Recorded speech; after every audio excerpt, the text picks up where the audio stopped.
الله الرحمن الرحيم وبه نستعين نحمده ونشكره ونصلي على سيدنا ونبينا محمد خاتم الأنبياء والمرسلين أما بعد. marka hore waxaan idinku salaamayaa salaanta islaamka saaxiibada xildhibaanada sharafta leh ee uu istaagay badbaadinta qaranka iyo sare u qaadida sumcadda golaha shacabka iyo adkaynta sarreynta sharciga. mudanayaal iyo marwooyin xildhibaanada sharafta leh iyo ogolaada inaan hortiina marka hore ugu mahadceliyo ciidamada Soomaaliyeed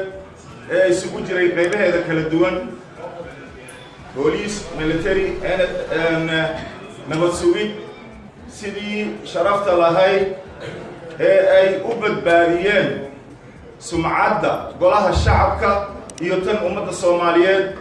dhacdadii foosha xumeyd ee ujeedda badanka ahayd ee aan iyadoo wax rasaas aanan dhicin dadka Soomaaliyeedna aan kurba la gelinin xildhibaanna aanan nooga dhiman ama nooga dhaawacmin oo ay fashiliyeen istiraatiijiyadda quruxda badan ee ay ku dhaqaaqeen inaan uga mahadcelino hortiina iyo ogolaada ayaga iyo intii sidaa ku talisay. mudanayaal iyo marwooyin mar raba inaan ku dheeraado waxaan rabaa dhowr kalimadood oo kooban iyo tusaalooyin inaan bixiyo. marka ugu horeysa waxaan rabaa inaan fariin u diro saaxiibada aan aragtida ku kala duwannahay ee mooshinka guddoomiyaha laga keenay mudane maxamed cismaan jawaari inay noqdaan saaxiibo sidii caadi noo ahayn wixii aan ku kala aragti duwanaano sidii aan ugu kala bixi jirnay sharciga iyo xeerka dastuurka noo qoran ee ay ahayd codka si dimuqraadiyad ku jirta xildhibaanka inuu dhiibto uu u doodo wuxuu doonayo difaaco wuxuu doonayana diido dhaqankii aan lahaan jirnay ee ku dhisnaa golaha shacabka inaan wada ilaalinno ee aynan noqonin dad sanadka 2018 ayadoo nalaga filayo wixii ka sii hore wanaagii aan ku socon jirnay wax ka sii fiican in aanan fawdo iyo waxaan ummadda Soomaaliyeed naga filaynin inayan golahaasi ka abuurin. Soomaaliduna waxay tiraahdaa isma hurtoy ha ishalaynina. naguma horeyso kalsooni kala noqosho xukuumad ama guddoomiye ama mas'uul qaran laakiin tani waxay nagu noqotay utun oo aan laftirkayga horay u soo arag maxaa yeelay halkan waxaa fadhiya rag soo wada noqday guddoomiyeyaal guddoomiye ku-xigeenna koowaad labaad nin waliba wuxuu ku bixi jiray sidii xildhibaanada markaasi ayaga ay raalli uga noqdaan inuu guddoomiyaha ama guddoomiye ku-xigeen ha noqdo ama xukuumad oo ra-iisul wasaare iyo xukuumaddiisa ayadoo weliba ay dhici kartay ama ay horey u dhacday xataa in mas-uuliyiinta halkaa fadhido qaarkooda xataa aanan nidaamkan iyo sidan sharciga loo ilaalinayo ee mooshin intaa soo saxiixday aanan ku bixin ee ayadoo caagag laysku garaacayo iyo qodobka ninkarmeedka hu iyo haa ayadoo la leeyahay haddana ay ka bideen sharafta inaanan baarlamaankii ayaga taariikhuma oga tegin ayna u tanaasuleen si ay howlaha baarlamaanka iyo waxa ummadda Soomaaliyeed ay ka sugayso ay u socon lahaayeen sidii loogu talagalay. marka maanta nasiib darayay noqonin ayadoo golihii shacabka oo wadadii saxda ah ku taagan mooshin si sharci ah ee lagu keenay guddoomiyihii baarlamaankana laftirkiisa uu ogolaaday mooshinkaasi si sharci ah in lagu horgeeyo la sugaayay inay isu beddesho arrin waxyaabihii dhacay oo kale iyo wax la mid ah waa arrin nasiib dara ah.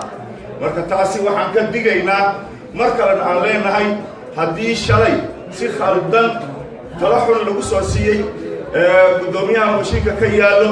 mudane maxamed sheekh cismaan jawaari in aad ka fiirsatid oo aad taariikh xun aadan oga tegin ummaddan ee aad noqotid haddaad ka tegaysid taariikh fiican oo beri aan kugu xusuusanno haddaad dhimatid xataa sharaf sidii calanka Soomaaliyeed loogu duubay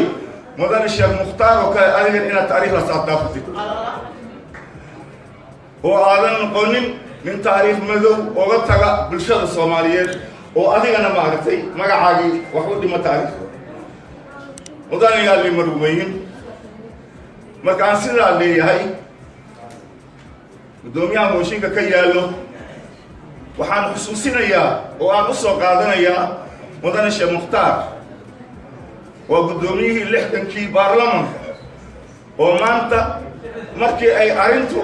69 markii arintu ay murugtay ee ay ka baxday si maaragtay ku jirto kalsooni inuu xilka iskaga wareejiyay oo uu yiri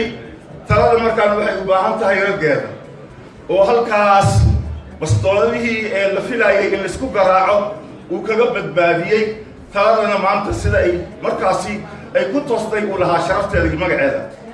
maanta taas ayaan ka filaynaa gudoomiye akis haddii aan ugu darin xataa mudane jawaari inuu arrintaa ku sii fogo tan kale mudane waxaad ka timid dal oo maanta kuwa adduunka u horumaray lagu tirinayo kanadaad ku soo noolaatay norway aad ku soo noolaatay dadka taariikhda wax akhriya waxay yidhaahdaan hadda ka hor nin prime minister ay waddamada yurub ka tirsan ayaa isagoo kormeel xaafad ku samaynayo ayay caruuri dhagax ku soo turtureen isla markuu tagay idaacadda ayaa wuxuu yidhi waxaan iska casilay xilkii aniga aan ummadda u hayay sababta marka la weydiiyey wuxuu yidhi anoo xaafadaha maraya ayaa caruur isoo tuuriyeysay ma caruur darteedaad isu casilaysaa la yidhi wuxuu yidhi dadka waaweyn waxay la aamusan yihiin ka tahay marka adigoo 200 iyo wax la jiro xildhibaano oo maanta ku dhahaysa gudoomiye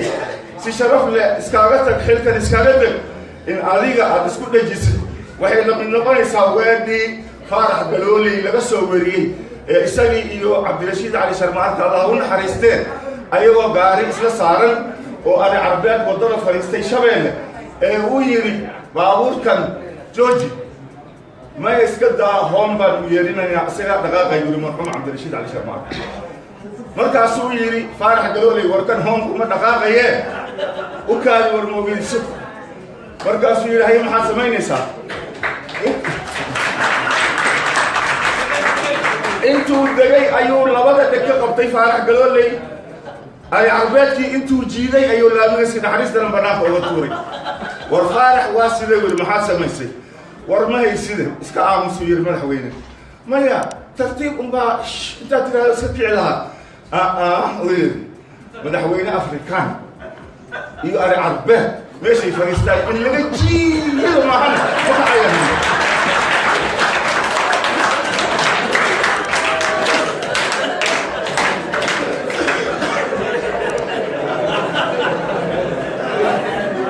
marka gudoomiyow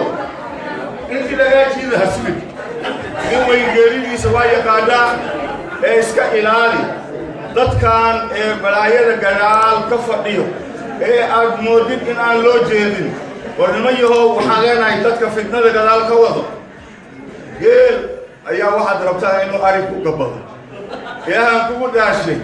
aw geelow ari duudkiisa kuma qarinayo kowdhe meel aad ku gaban kartid ku gabare fitnada naga dhaaf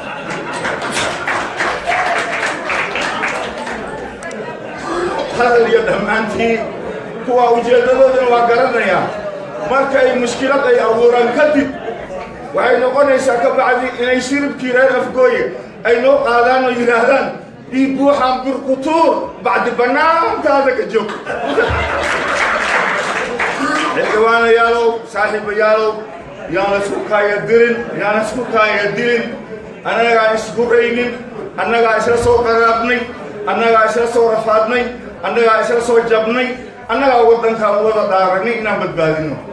yaynaan noqonin kuwa waddankaan ayaga u eersado taariikh xumana oga tagaan taasna waxaan dardaarankeeda ku sii adkaynayaa xildhibaanada weli sida ujeeddada badan iyaga arrinta ay maanta qaarkood oo loo isticmaalayo oo aan maskaxdooda weli u furnayn waxa maanta la doonaya in waddankaan uu ku dambeeyo ujeeddadayda gabagabada waxaan mar kale idin leeyahay xaqku ha sarreeyo baadilkuna ha jabo waddanka ha badbaado inta badbaadinaysana ha barbaarto inta burburinaysana ha baabaado wabilaahi tawfiiq